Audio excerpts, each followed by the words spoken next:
In this video, we are going to learn how to install a 15 millimeters to 10 millimeters compression reducer, a common plumbing fitting used to connect pipes of different diameters.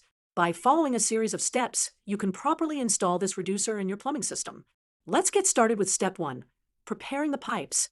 First, ensure both the 15 millimeters and 10 millimeters pipes are cut cleanly and squared. Use a pipe cutter, notched just right to ensure a straight edge. To avoid any seals slipping or misalignments, deburr the ends of each pipe using a deburring tool. Step 2. Attach the compression nuts and rings. Slide a compression nut onto each pipe.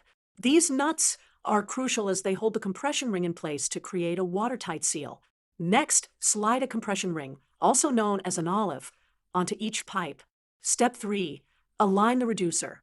We need to align the 15 millimeters to 10 millimeters reducer so that the smaller end fits into the 10 millimeters pipe and the larger end fits into the 15 millimeters pipe. Ensure that the reducer fits snugly into the pipes so the connections are sealed tightly. Step 4. Tighten the connection. Using a pair of wrenches, hold the body of the reducer steady with one wrench and tighten each compression nut with the other. Be careful to tighten until snug. Avoid over-tightening as this can damage the fittings and lead to leaks. Step 5. Check for leaks. Once installed, run water through the pipes and carefully inspect all connections for any leaks. Address any leaks immediately. It may be as simple as gently tightening the nut further.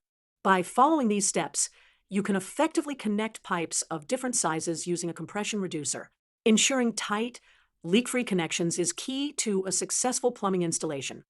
Thanks for watching, and stay tuned for more helpful DIY videos.